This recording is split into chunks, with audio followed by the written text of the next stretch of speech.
برکتوں میں قرآن کریم کی تلاوت بہت ثواب رکھتی ہے اور قرآن کریم کو اچھے انداز سے پڑھنے کی کوشش کرنی چاہیے۔ تجوید قرآن کریم کے سلسلے میں ہم نے مخارج حروف کو بیان کیا، یعنی حروف کو کہاں سے ادا کرنا ہے۔ اب ہم حروف کے کچھ احکام کو بیان کریں گے کہ ان حروف کو کیسے ادا کرنا ہے، اور دو حروف آپس میں مل جائیں تو کس طرح سے ادا کرنا ہوتا ہے، کچھ احکام ہیں۔ ان میں سے پہلی چیز غنہ ہے۔ غنہ کسے کہتے ہیں؟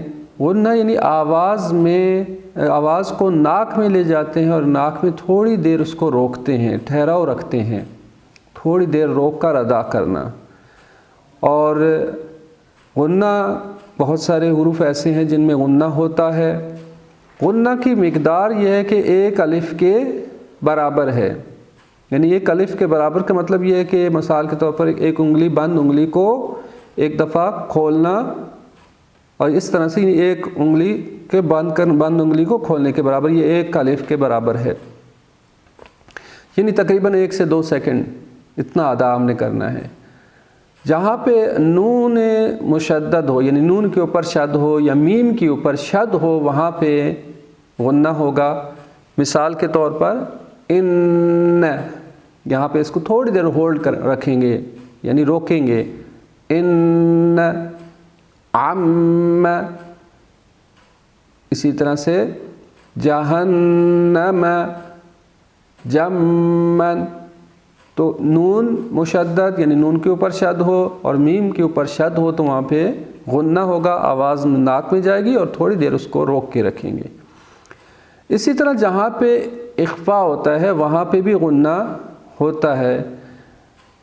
کہاں ہوگا؟ جہاں پہ نون ساکن یا تنوین ہو، تنوین یعنی 2 زبر 2 زیر 2 پیش، نون ساکن یا تنوین، اور اس کے بعد جو ہے وہ 15 حروف ہیں، وہ 15 حروف میں سے کوئی ایک حرف آ جائے تو وہاں پہ اخفاء ہوتا ہے اور وہاں پہ غنے کی کیفیت ہوگی۔ وہ 15 حرف کون سے ہیں؟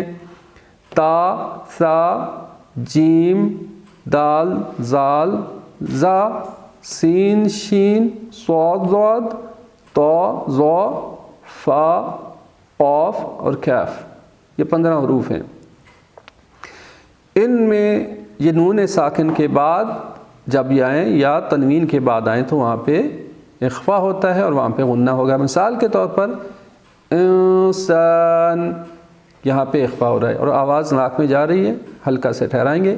انسان، ان کنتم، انزل انفسہم قولا ثقیلا، قولا ثقیلا، عین جاریہ، من جاء، من ذا الذی، تو یہاں پہ دیکھا ہم نے کہ اخفاء میں بھی غنہ ہوتا ہے۔ انشاءاللہ مزید احکام کے بارے میں ہم نیکسٹ جلسے میں بیان کریں گے۔ اللہ تعالیٰ ہم سب کو قرآن پاک کو اچھے انداز سے پڑھنے کی توفیق عطا فرمائے۔ والسلام علیکم ورحمۃ اللہ وبرکاتہ۔